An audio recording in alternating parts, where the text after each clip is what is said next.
우리가 이번 주간부터 묵상하고 있는 이사야서는 마음이 힘든 사람들에게 많은 위로가 되는 말씀입니다.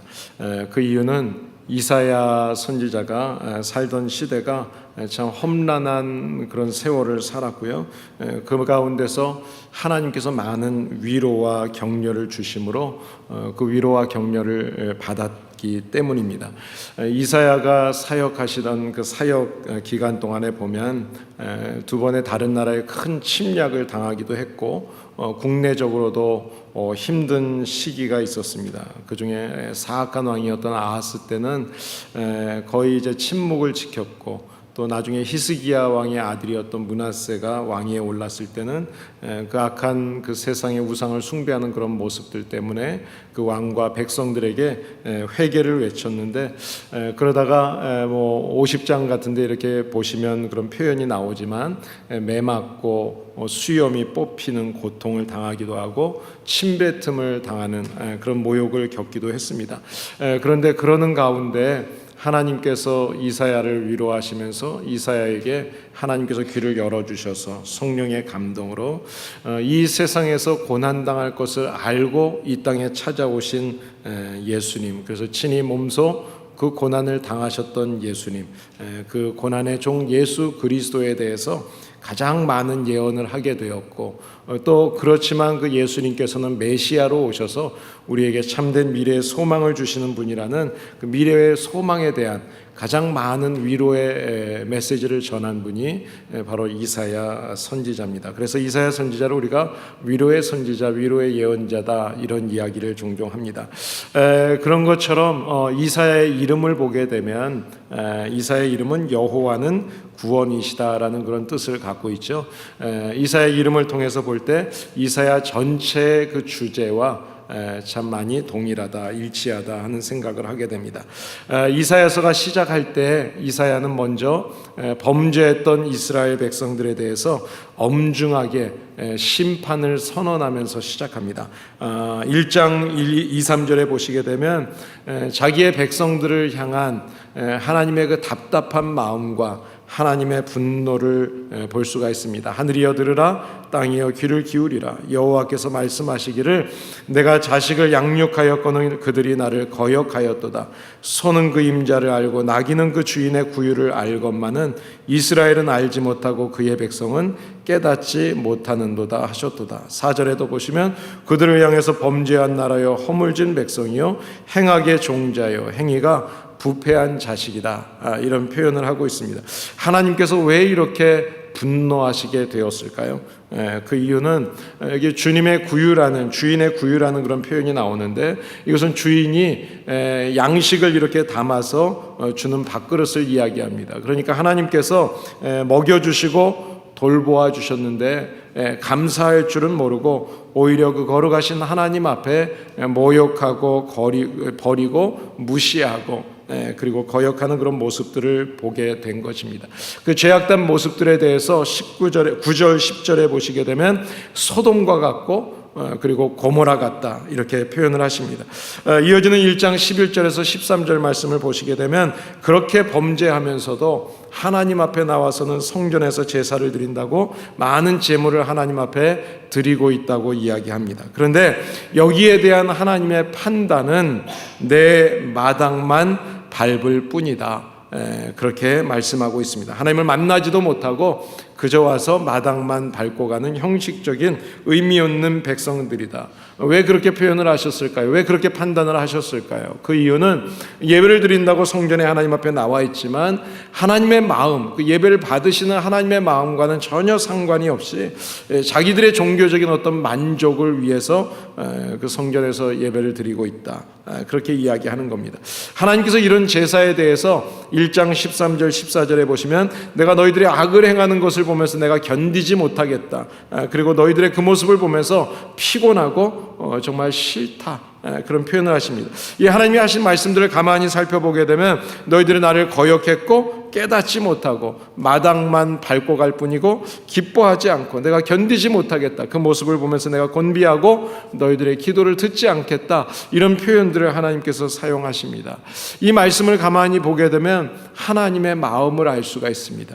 하나님의 마음은 그들이 하나님 안에서 말씀을 잘 들어서 복받기를 원하시는데 하나님의 말씀을 듣지 않고 또 하나님의 말씀을 거역하고 멸망의 길로 계속 가고 있기 때문에 하나님은 계속해서 또다시 이야기해주고 또다시 말씀하시는데도 불구하고 사랑의 품으로 돌아오라고 하는데도 돌아오지 않는 모습, 그 모습을 보면서 하나님은 이제는 더 이상 죄짓지 말고 이제 주님의 품으로, 사랑의 품으로 돌아와라, 축복의 품으로 돌아와라, 그렇게 말씀하고 있는 것입니다. 오늘 본문을 보게 되면 이렇게 내일의 국가의 운명을 알 수 없는 그런 불확실한 그런 시대 속에 살고 있었던 이사야가 하나님 앞에서 조국의 운명을 놓고 하나님 앞에 성전에 들어가서 기도하고 있을 때 그때 하나님이 이사야를 만나주시는 장면입니다. 우리가 인생을 살아가는 데 있어서 가장 중요한 삶의 명제가 있다면 무엇을 위해서 살아야 되는가 하는 것입니다. 우리가 무엇을 위해서 사는가? 많은 분들이 이런 질문을 하게 되면 우스갯소리로 흔히 하는 이야기가 있습니다. 뭐 먹기 위해서 살죠. 아니요, 살기 위해서 먹죠. 이런 표현을 종종 하게 됩니다. 우리가 무엇을 위해서 살 것인가 라는 것을 생각할 때 우리 인생 앞에 중요한 두 가지 길이 있습니다. 그 하나는 성공을 지향하는 길이 있고 또 하나는 사명을 지향하는 길이 있습니다. 이 두 가지 길 앞에서 사람들의 본능, 우리의 인간의 본능은 성공하고 싶은 마음, 성공을 지향하는 길을 가려고 합니다. 그런데 하나님께서는 우리들에게 분명히 말씀하실 때 사명을 지향하는 길을 가라고 그렇게 말씀하고 있습니다. 그것을 좀 더 기독교적인 표현을 빌리자면 소명, 사명이라고 표현할 수 있을 것입니다. 미션 또는 콜링이라고 이야기할 수 있겠죠. 그렇다면 이 문제는 우리가 어떻게 무엇을 위해서 살아가야 되는지에 대한 이 사명을 알 수 있을까요? 어떻게 발견할 수 있을까요? 오늘 본문을 통해서 하나님은 하나님 나라의 일을 위해서 어떤 사람을 선택하셔서 그들에게 소명을 주시는가? 또 우리가 하나님 앞에서 선택받은 성도들은 하나님이 그런 소명을 주실 때 그 소명 앞에서 우리는 어떻게 반응을 보여야 되는가 하는 교훈을 얻을 수가 있습니다. 하나님은 어떤 사람들에게 하나님의 소명을 주실까요? 먼저 첫 번째로 하나님 앞에서 겸손한 사람에게 하나님은 소명을 주십니다. 2절 말씀을 보시면 이사야가 성전에서 하나님을 만날 때 하나님 보좌 주변에 수랍 천사가 있었다고 이야기합니다. 그런데 그 수랍 천사는 날개가 6개가 있었습니다. 그런데 그 6개의 날개 중에 2 날개는 얼굴을 가렸고 2 날개는 발을 가렸습니다. 그리고 2 날개는 날개짓을 하면서 날았다고 표현하고 있습니다. 이 천사의 모습이 겸손한 사람의 그 겸손에 대한 중요성을 우리들에게 가르쳐 주는 것입니다. 2 날개로 얼굴을 가렸다는 것은 내가 하나님 앞에서 부끄럽고 너무 부족한 죄인입니다 라는 것을 표현하는 것입니다. 발을 가린다는 것은 주님, 제가 가는 길을 이제는 주님께 맡기겠습니다. 주님께서 나의 길을 인도해 주시옵소서. 온전히 주님 앞에 맡기는 것을 의미합니다. 2 날개로 난다는 것은 주님께서 나에게 하나님의 일을 맡겨주시고 소명을 주신다면 그 날개짓을 해서 최선을 다해서 주님의 사명을 감당하겠습니다 라는 그런 뜻입니다. 그러니까 겸손한 사람이라고 하는 것은 다른 사람이 아니라 바로 나의 부족함을 인정하고 그래서 내가 가는 길을 온전히 전능하신 하나님의 손길에 맡기고 주님이 나에게 오늘 하루의 인생을 허락하신다면 그 인생을 최선을 다해서 살겠습니다 라고 고백하는 사람, 그 사람이 바로 겸손한 사람입니다. 우리 기독교인들에게 있어서 중요한 사고방식이 있어요. 그것은 바로 하나님이 우리를 인도하신다고 하는 우리의 인생의 모든 주관자가 되시는 하나님이 우리를 섭리하고 계신다고 하는 것입니다. 그 사고방식, 이것이 아주 중요합니다. 왜냐하면 우리가 이 땅에 살아가면서 많은 어려운 일들을 만나게 될 때 하나님은 우리가 감당할 시험밖에는 주시지 않는다고 말씀합니다. 우리는 그런 사고방식, 그 믿음을 갖고 살아야 돼요. 그뿐만 아니라 우리에게 이미 피할 길을 예비해 놓고 계신다고 말씀하셨습니다. 그렇기 때문에 우리가 예수님 안에서 우리의 모든 문제를 바라보게 되면, 주님 앞에 기도하게 되면 그 모든 길은 반드시 축복의 길이 열린다는 것을 우리에게 말씀하고 있는 것입니다. 하나님의 말씀을 믿고 그 말씀을 따라서 겸손하게 최선을 다해서 주님 앞에 나아갈 때 하나님은 우리의 가정과 내 개인과 우리 교회의 모든 길을 축복의 길로 열어주실 줄을 믿습니다. 인생은 문제가 계속해서 연속해서 있습니다. 오늘 이 문제가 해결되었나 그러면 내일 아침에 또 다른 문제들이 우리 앞에 다가오는 것을 경험하게 됩니다. 그렇다고 우리의 인생을 암담하게 생각할 필요가 없어요. 우리가 전능하신 하나님을 크게 보게 되면 내게 있는 큰 문제들이 아주 작게 보이는 것입니다. 하나님의 은혜를 크게 보게 되면 나는 작게 보여지게 되고 지금의 문제는 작게 보여지게 되는 것입니다. 하나님을 크게 볼 때 나를 작게 보는 이 모습, 이것이 바로 겸손한 모습이고, 우리가 겸손하게 되면 하나님께서, 전능하신 하나님이 우리의 모든 문제를 해결해 주시는 것입니다. 제가 지난 겨울에 이렇게, 여기도 겨울이 되면 좀 날씨가 온도가 많이 떨어지니까 교회에 이렇게 올 때 언덕길을 오는데 가끔 가다가 안개가 자욱할 때가 있었습니다. 그 안개가 자욱한데 언덕길을 이렇게 넘어오려면 가끔 좀 무섭기도 하고 좀 두려운 생각이 들기도 합니다. 뭐 한 20m 앞도 잘 보이지 않는 길이에요. 오면서 답답하기는 했지만 그렇게 큰 어려움이 없이 교회에 올 수 있었던 것은 지금 내 앞에 보이는 20m 정도는 보이고 있기 때문에 그 20m 앞에 보이는 곳을 곧게 바라보면서 그리고 천천히 오게 되니까 결국은 교회에 안전하게 도착할 수 있었습니다. 우리가 인생을 살다 보면 정말 갑자기 끼는 그런 안개 낀 도로를 달리는 것 같은 그런 때를, 그런 상황을 우리가 만날 때가 종종 있습니다. 그러나 그때 우리가 하나님이 우리를 통해서, 하나님이 우리의 가정을, 우리의 교회를, 우리의 인생을 축복하실 그 축복의 약속의 말씀을 잊지 않고 그 약속의 말씀을 믿고 끝까지, 보이는 부분까지 조금씩 전진해 가다 보면 어느 순간 하나님께서 우리의 인생을, 우리의 가정을, 우리의 교회를, 우리의 믿음을 주님의 축복의 장소까지 인도하시는 것을 경험하게 될 줄을 믿습니다. 우리가 교만하게 되면 하나님의 은혜의 조건이 아무리 많이 있어도 은혜라고 여겨지지 않아요. 그러나 겸손하게 되면 아무리 은혜의 조건이 작다 할지라도 모든 것이 은혜로 여겨지게 되는 것입니다. 겸손한 사람에게는 어느 것 하나도 하나님의 은혜가 아닌 것이 없어요. 오늘 우리가 성가대가 찬양한 것처럼 우리가 지금까지 지내온 모든 것들을 돌아보면 다 하나님의 은혜였습니다. 날마다 나된 것이, 모든 것이 하나님의 은혜입니다. 이런 믿음의 고백, 겸손의 고백을 통해서 하나님이 저와 여러분, 우리 교회를 마음껏 사용하시는 그런 사명자가 되기를 예수님의 이름으로 축복합니다. 두 번째로, 하나님께서 어떤 사람에게 소명을 주실까요? 하나님께서는 회개하는 사람에게 소명을 주십니다. 이사야가 거룩하신 하나님 앞에 자기의 눈에 초점을 맞추는 순간에 나의 진짜의 모습을 발견하게 됩니다. 그리고 5절에 이렇게 고백합니다. 화로다 나여 망하게 되었도다. 하나님, 저는 입술이 부정합니다. 입술이 부정합니다. 마음도 부정한 사람입니다. 그런 고백을 해요. 이것은 거룩하신 하나님 앞에 내 모습을 비추었을 때, 하나님 앞에 섰을 때 상대적으로 거룩하지 못한 인간의 죄된 모습을 발견하는 체험의 시간입니다. 이제까지는 내가 기도 생활 열심히 한 것 같고, 내가 교회를 사랑한 것 같고, 내가 목회를 최선을 다한 것 같고, 내가 대단한 줄 알았는데, 그런데 실상은 그게 아니었다는 거죠. 하나님 앞에 비추어 봤을 때 부족하고 부끄러운 모습을 발견하게 되는 것입니다. 아무리 빛이 강해도 그 빛이 멀리 있으면 더러운 곳이 잘 보이지 않습니다. 그러나 빛이 가까이에 있게 되면 아주 작은 티도, 흠도 보이게 됩니다. 여러분이 마이크에 뭐가 묻었는지 잘 안 보이죠?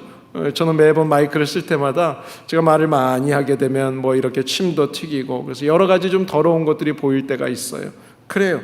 우리가 거룩하신 하나님 앞에 가까이 하지 않으면 우리의 죄된 모습이 보이지 않아요. 그러나 하나님 앞에 가까이 하게 될 때 거룩하신 그 하나님 앞에서 나의 추한 모습이 드러나게 되는 것입니다.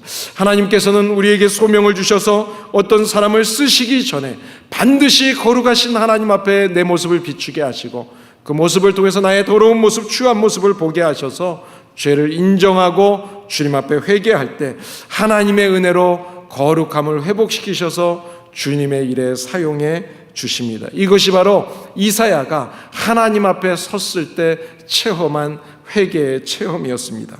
우리가 사도 바울을 종종 이야기하죠. 신약시대에 가장 하나님 앞에 귀하게 쓰임받았던 사람 사도 바울입니다. 그 사도 바울이 어떻게 그렇게 하나님 앞에서 멋진 인생을 살 수 있었을까요? 어떻게 그렇게 쓰임받을 수 있었을까요? 그것은 그분의 학력과 백그라운드 때문이 아니었습니다. 그분의 예수님을 만나고 거룩하신 하나님을 배운 이후에 그의 마음의 고백으로 내 죄를 깨닫고 회개했던 그의 회개의 모습 때문이었습니다. 바울의 모습을 보게 되면 고린도전서 15장에서 나는 사도 중에 지극히 작은 자입니다. 그래서 나를 사도라고 부르는 것조차도 제가 부끄럽습니다. 하나님 앞에서 그런 고백을 합니다. 에베소서 3장에 보시게 되면 모든 성도들 중에서 지극히 연약한 사람, 이제 막 예수님을 믿기 시작한 사람, 그 사람보다도 저는 더 작은 자입니다. 디모데전서 1장에 보시게 되면 많은 죄인들 중에서도 나는 괴수입니다. 아주 악한 죄인입니다. 그런 고백을 하나님 앞에 드려요. 그 고백을 하나님이 받으시고 하나님은 그 사람을 들어서 쓰시는 겁니다. 문제가 풀리고 환경의 변화가 내 속에서 일어나기를 원한다면 하나님 앞에 가까이 가야 합니다. 하나님 앞에 가까이 갈 때 남의 허물이 작게 보이고 내 허물이 크게 보이기 시작하는 것입니다. 하나님과 가까이 가면 상황과 환경은 달라진 것이 없지만 그러나 중요한 것은 내가 그 환경과 상황을 바라보는 해석이 바뀌어지게 되는 것입니다.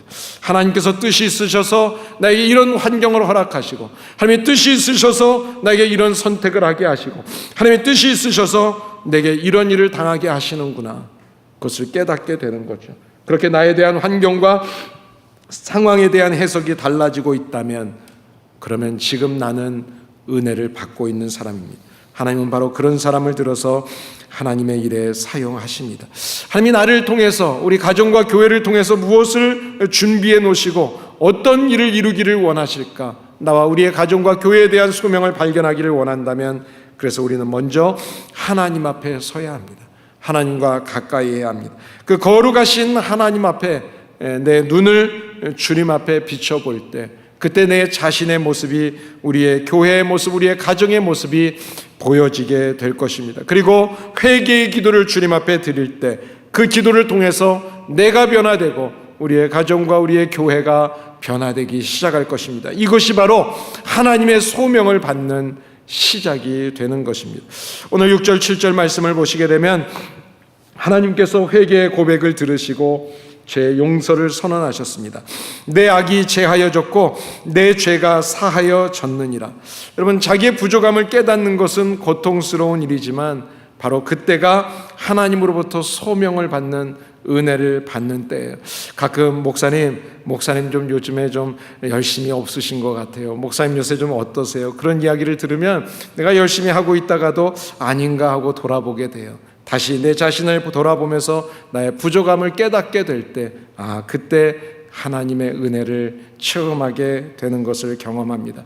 우리가 깨달음을 받았다면, 이제 깨끗함을 받았다면, 또 하나님의 은혜를 받았다면 이제 하나님 앞에 쓸 수 있는 준비가 된 사람입니다. 저와 여러분들이 겸손하고 회개하고 주님 앞에 나아갈 때 주님께서는 우리의 죄를 다 용서해 주시고 주님께서 우리에게 다시 소명을 이제 주시게 됩니다. 하나님께서 어떤 사람에게 또 소명을 주시느냐? 바로 이제는 부르실 때 응답하는 사람입니다. 죄를 용서하시고 하나님이 우리를 부르십니다. 그때 바로 우리가 하나님 앞에 쓰임받게 되는 것입니다. 하나님의 용서의 선언 직후에 8절에 보시게 되면 어떤 일이 전개되는가 하면 죄사함을 체험한 이사야를 하나님이 부르시는 음성을 듣게 됩니다. 내가 또 주의 목소리를 들으니 주께서 이르시되 내가 누구를 보내며 누가 우리를 위해서 갈까? 하나님의 음성이 들려졌습니다. 하나님이 우리를 위해서, 성부, 성자, 성령님의 이 위대한 사역의 이 일을 위해서 어떤 사람을 보내서 이 암울한 시대에 하나님의 이 답답한 마음, 하나님의 이 사랑과 축복의 이 마음을, 이 메시지를 전할까? 하나님이 말씀하셨을 때요, 하나님의 음성을 듣자마자 이사야가 하나님의 음성에 곧바로 즉시 응답하게 됩니다. 그 반응이 내가 여기 있습니다. 나를 보내 주시옵소서. 즉각적인 반응을 보여줬어요. 여러분, 하나님은 하나님의 음성에 즉시 응답하는 사람을 사용하십니다. 사도 바울은 에베소서 1장에 보시면 하나님의 부르심을 이야기하면서 그냥 부르심이라고 이야기하지 않습니다. 부르심의 소망이라는 표현을 씁니다. 여러분, 저와 여러분들이 하나님을 만나고 부르심을 받은 그 부르심이라고 하는 것은 그냥 나 혼자 구원받는 부르심으로 머무는 부르심이 아닙니다. 그 부르심은 소망이 있는 부르심입니다. 나를 통해서 하나님이 이루고자 하시는 하나님의 일에 대한 소망이 우리에게 있는 것입니다. 그렇기 때문에 하나님께 부름을 받은 사람에게 있어서 가장 중요한 생각은 무엇인가 하면 하나님께서 나를 어디로 보내시는가, 하나님께서 나를 통해서 하시고자 하시는 일이 무엇인가, 내가 해야 할 일이 무엇인가를 분명히 아는 것, 이것이 중요합니다.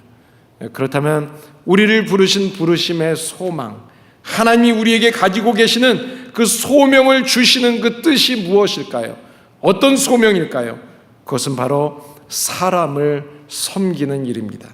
하나님은 우리 사람들, 인간들을 구원하시기 위해서, 우리를 섬기게 하시기 위해서 예수 그리스도를 이 땅에 보내주셨습니다. 하나님은 한 영혼 구원하는 일을 위해서 사람을 섬기도록 저와 여러분들을 오늘도 이 자리로 부르시고 보내시는 것입니다. 그래서 내가 파송받는 대상이 바로 한 영혼, 그 사람들이 누구인지를 우리가 분명히 알아야 되는 것입니다. 누구일까요? 오늘 9절 10절에서 하나님은 이사야가 섬겨야 될 그 대상이 누구인지를 즉시 말씀해 주고 있습니다. 내가 너를 보내는 그곳 사람들은 눈이 감긴 사람들이고 귀가 닫힌 사람들이고, 귀가 닫히고 눈이 감긴 사람, 그들에게 가서 외치라는 것입니다. 그들에 대해서 구체적으로 1장에서는 이런 표현을 썼습니다. 감사할 줄 모르고 하나님을, 거룩하신 하나님을 무시하고 버리고 거역하는 사람, 범죄한 사람, 허물진 백성, 행악의 종자, 날마다 행위가 부패한 사람, 소돔과 고모라와 같은 사람들. 5장에 보시게 되면 12절에서 하나님께서 행하시는 일에는 전혀 관심이 없고 하나님의 손으로 하신 일들을 보려고 하지도 않는 사람들이다, 그렇게 말씀합니다. 여러분, 눈이 감긴 사람, 귀가 들리지 않는 사람을 향해서 외쳐야 한다는 게 얼마나 답답하고 힘든 일이겠습니까? 그래서 우리가 하나님의 말씀대로 살려고, 정말 그 말씀대로 살고 또 전하려고 하는 그 레디컬한 삶을 산다는 것이 너무나 힘든 거예요. 그래서 이사야는 이 말씀을 들었어요. 그런데 이 말씀을 들으면, 하나님, 제가 왜 꼭 그곳으로 가야 합니까? 좀 더 다른 곳, 편한 곳, 그런 곳으로 좀 보내주시면 안 되겠어요? 그런 이야기를 하지 않아요. 이사야는 그 이야기를 듣자마자 곧바로 11절에 하나님 앞에 이렇게 질문합니다. 하나님, 내가 가로되 주여, 그러면 내가 어느 때까지 그 일을 행해야 합니까? 가겠다, 가지 않겠다, 다른 곳을 이야기하지 않았어요. 이미 가기로 마음이 결심됐어요. 하나님, 그렇다면 언제까지예요? 이미 이사야는 하나님이 보내시는 그 사람들, 눈이 닫히고 귀가 닫힌 사람들, 그 사람들 마음에 품기 시작했습니다. 말씀을 전해도 듣지 못하고 영적으로 눈 멀고 무관심 상태에 있는 그 사람들이, 하나님, 내가 가서 전하기는 전하겠는데 도대체 언제까지입니까? 안타까운 마음으로 하나님 앞에 그 질문을 드리고 있습니다. 그때 하나님께서 이사야에게 13절에 이렇게 위로해 주십니다. 밤나무, 상수리나무가 다 잘려나가고 그루터기만 남아있을 것이다. 그러나 그 그루터기 안에 거룩한 씨가 남아있다. 거룩한 씨 남아있다는 거예요. 우리가 볼 때는 그루터기는 잘려지고 끝난 것 같아 보여요. 그런데 하나님은 그 안에 거룩한 씨가 있다. 이사야는 이 위로의 메시지를 받고 떠나게 되는 겁니다. 하나님은 어떤 사람에게 하나님의 소명을 주실까요?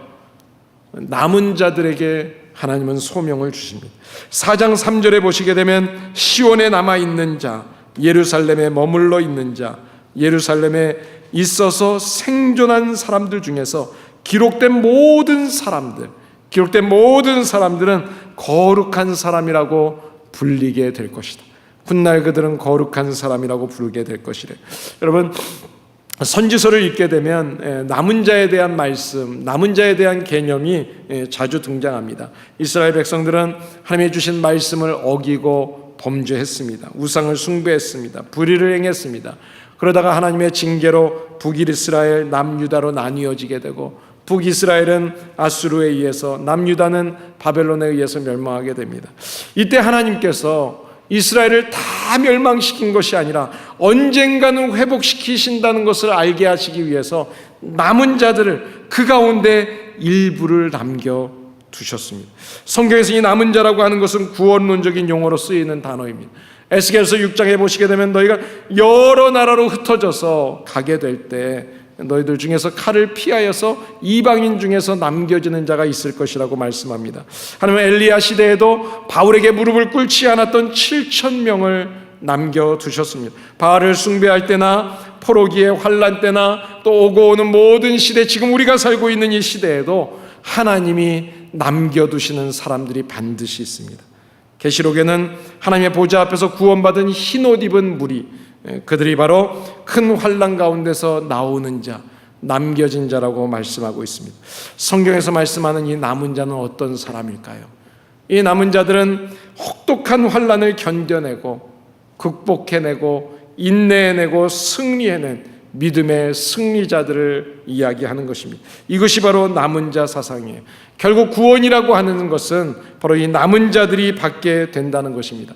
좀 더 정확한 표현을 하자면 오늘 4장 3절에서 이야기했던 것처럼 기록된 자들 중에서, 그러니까 예수 그리스도를 믿는다고 하지만 믿는 사람들 중에서 진짜 믿고 믿음대로 레디컬하게 근본적으로 말씀대로 살았던 사람, 바로 그 사람들이 구원받는 남은 사람들이라는 것이죠. 종종 은혜를 체험했다는 분들의 이야기를 우리가 듣게 될 때가 있습니다. 진짜 은혜를 체험했다면 하나님의 부르심의 응답에 분명한 즉각적인 응답이 있어야 합니다. 하나님의 부르심에 응답하는 삶, 그리고 그 말씀대로 살아가는 사람, 그 사람이 진짜 은혜를 체험한 사람입니다. 하나님께서는 천하보다 귀하게 여기시는 한 영혼을 살리기 위해서 바로 저와 여러분을 지금도 부르고 계십니다.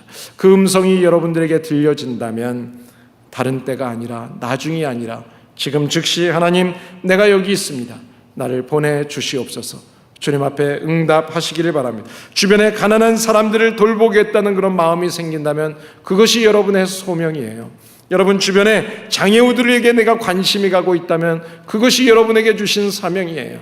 여러분이 지금 교회 안에 연약한 성도들을 위해서 기도해야 되겠고, 지금 넘어진 성도를 내가 찾아가야 되겠다는 그런 마음이 생긴다면 그것이 여러분들의 사명입니다. 여러분 교회에서 필요한 곳에 내가 섬겨야 되겠다, 그것도 하나님이 주시는 소명이고 사명이에요. 그 한 영혼이 내 가족 중에 있다면 가정으로 속히 찾아가야 합니다. 여러분의 직장에 있다면 직장으로 가셔야 합니다. 그 한 영혼이 우리 교회 안에 있다면 그분에게 찾아가 보시기를 바랍니다. 오늘 하나님이 만나게 하시는 그분을 향해서 나아가는 그 발걸음, 그것이 바로 하나님이 우리에게 주신 지금의 소명입니다. 그 사람을 향해서 지금 출발하시고 가셔서 최선을 다해서 그들을 돌보아 주시기를 바랍니다. 이사야는 이 소명을 받기 전에 기도하고 있었습니다. 하나님께서는 기도하는 중에 이사야에게 소명을 주셨습니다. 기도라고 하는 것은 사역의 준비의 시간이 아닙니다. 기도는 바로 사역의 시작입니다. 하나님께서는 바로 기도하는 이사야 선지자를 들으시고 그 기도 가운데 그에게 나타나셔서 그에게 하나님의 소명, 영광스러운 사역을 시작하게 하셨습니다. 기도로 하나님은 세상을 변화시킵니다. 우리 하나로 커뮤니티 교회 성도들이 날마다 쉬지 않고 기도하는 성도들이 되시기를 바랍니다. 누구를 보내며 누가 우리를 위해서 갈까 말씀하시는 하나님이 마지막 때에 지금 찾고 있는 기도자, 마지막 때에 한 영혼을 긍휼히 여기며 나아가고자 하는 한 사람, 그 사람이 내가 되겠습니다. 오늘 이 시간에 주님 앞에 그 하나님이 맡겨주신 한 영혼을 가슴에 품고 그 영혼을 위해서 그 현장으로 나아가기를 원하는 마음으로, 주님, 오늘 내가 그 결심을 합니다. 이 결심이 오늘 이 시간에 있게 되기를 예수님의 이름으로 축복합니다. 함께 같이 기도하시겠습니다.